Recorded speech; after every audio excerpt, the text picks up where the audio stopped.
Hello mga guys, welcome to my vlog. Ayan guys, naglagay ako ng dito, ng butter. Kasi magluluto ako ng, dito yung butter namin, no? So yan guys, no? Lulutuin ko pala is molokia. Molokia means ano to? Tawag nito? Saluyot sa atin. Okay, ito yun. Nilagay kasi ito sa freezer. Kaya naging ganun siya. Blended ito siya guys. Nilagyan ng kamatis at saka sibuyas. So ngayon, nilagay na natin yung ating mga sibuyas at saka ating ahos. Okay. Yan. Nilagay na natin. Okay. Okay. Ayan na. Doon pala. Sorry, hindi ko nakita. So, ayan. Alam nyo guys, ang sekreto ng pagluto ng saluyot, damihan nyo ng damihan nyo ng, tag nito, bawang. Andun yung kanin ko guys, oh. Pang 2 days ko na yan. Sa amin, dalawa yan ng matanda. Pang 2 days namin yan, 2 cups. Okay, tagi-1 cup kami. Ayan. Okay, tapos yan. Ganyan yan siya guys. Damihan nyo yung yung bawang. Masarap siya.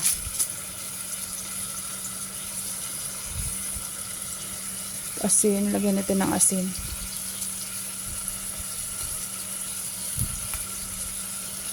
Okay.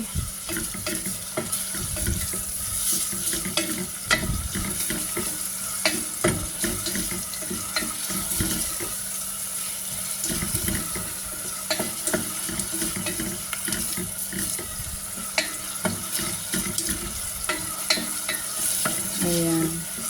Ayan na natin.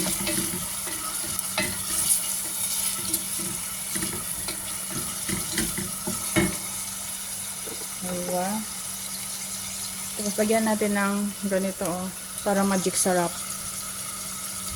Diba? Kunti lang. Ayan. Yan lang muna.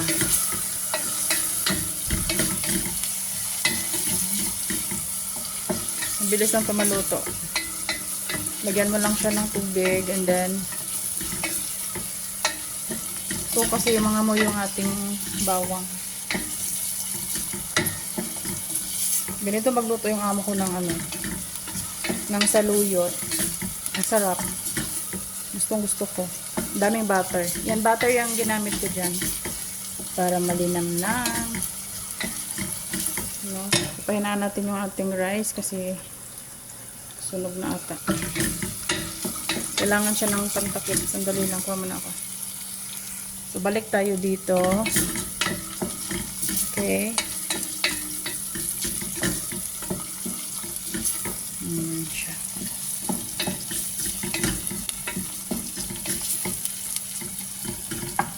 Kapag yan, medyo nag-brown na, kuha tayo ng pantakip.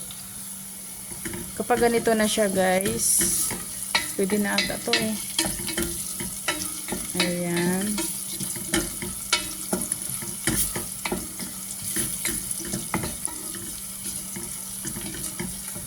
Pwede na. Okay. So, lagay na natin yung ating kamatis. Ito lang natin sa yung kamatis, kailangan madurog yun. Kailangan durugin yan para lumabas yung katas niya. Okay. Kailangan durog yan.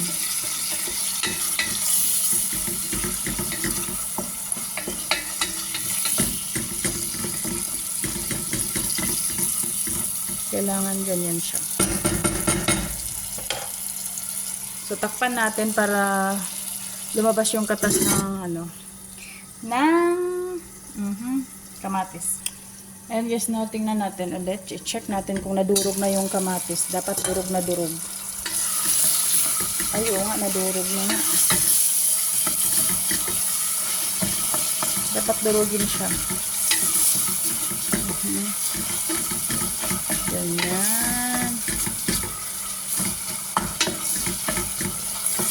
Okay.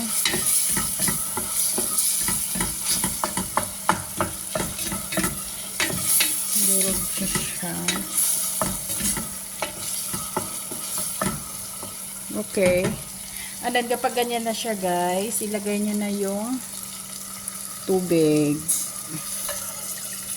Okay. 1 cup of tubig lang. Okay. Ayan siya, oh. Ganyan ako magluto ng ano. Lagyan ng asin, konti. Bakit hindi lumalabas to?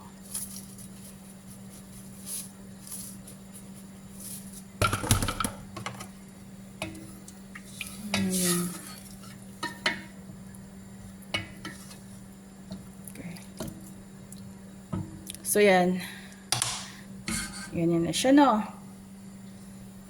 So, hintayin natin kumulo. Kapag kumulo, nalagyan na natin yung ating tawag nito, ating saluyot.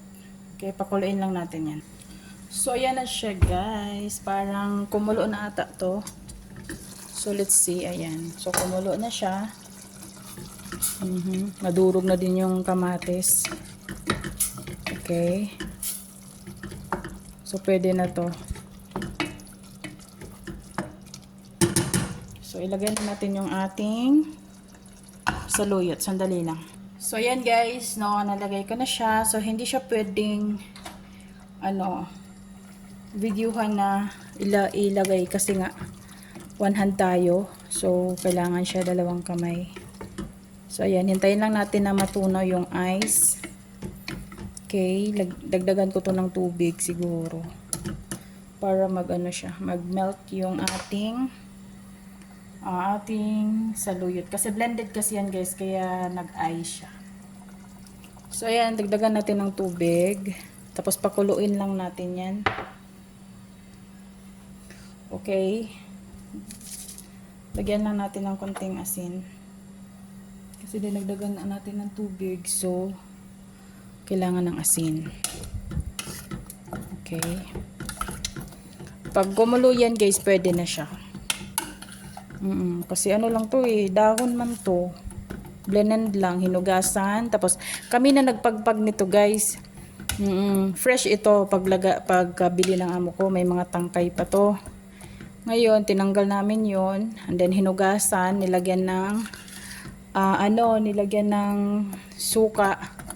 And then after that, blended namin, tapos nilagyan ng sibuyas at saka bawang, tapos blended. Yun lang, tapos nirepack siya ng ganyan kadami. Sarap. Grabe, ang tamis ng sabaw. Ready na yung white rice ko. Kapag kasi saluyot guys, masarap yung white rice. Dagdagan natin ng konting asin pa. Kasi medyo matabang. Tapos yan, may melt pa yan, so malulusaw pa siya. So ayan. Hintayin lang natin siya na mag-melt at kumulo. Dagdagan natin ng ganito. Masarap. Masarap to Parang magic sarap yan siya na ginawa sa bahay. Mix nila yan. So, ayan. Pakuluin lang natin yan. Tapos balikan natin ng maya. Okay? So, ayan. So, ayan guys. Tingnan natin kung kumulo na. Kumulo na siya. Sandali lang. Kapag kasi kumulo na to, pahinaan na ng apoy. Tingnan, hindi pa yung ice, hindi pa talaga nag-melt. Bakit hindi pa nag-melt to? Nag-stop ulit yung kulo kasi yung ice, mayroon pa, Yung kulo. Alam niyo yung kulo. Dapat guys, kapag nakulo, bantayan siya. Okay.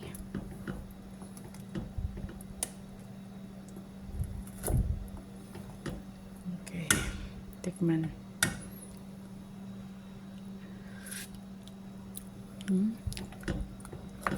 Ang sarap ng sabaw. Guys, nilagay ko na yung dyan, yung laway ko kasi nga ako lang naman yung kakain nito, wala namang kasama. So pwede na yan, magkalaway-laway siya dyan. Pwede na siguro yan. Lagyan natin asin konti. Kasi nawala talaga yung ano. Nawala yung asin niya. So, ang sarap guys, oh. Ito yung masarap sa saluyot. Masarap yung medyo malapot. Kasi pag tubig daw, sabi ng amo ko, hindi daw maganda yun. Kasi parang sinabawang saluyot na daw yun. Mas masarap daw yung medyo ganito, oh. Oh. Masaplot-saplot, charot. Yan. Ayan, oh. May ice, oh. Hindi pa talaga natapos na. So, takpan natin ulit. Baka oh, nag-stop yung kulo. Kasi may ice pa. So, takpan natin ulit. Try natin ulit. Gusto ko na talaga siyang maluto kasi gutom na ako. Alas 3 na, hindi pa ako nakain. Ayan, natunaw na. Natunaw na lahat. So, ay, meron pa. Saan na yun? Saan na yun? Ayan, saan na yun? Ayan. Dilim, no? Okay naman. Pwede na to.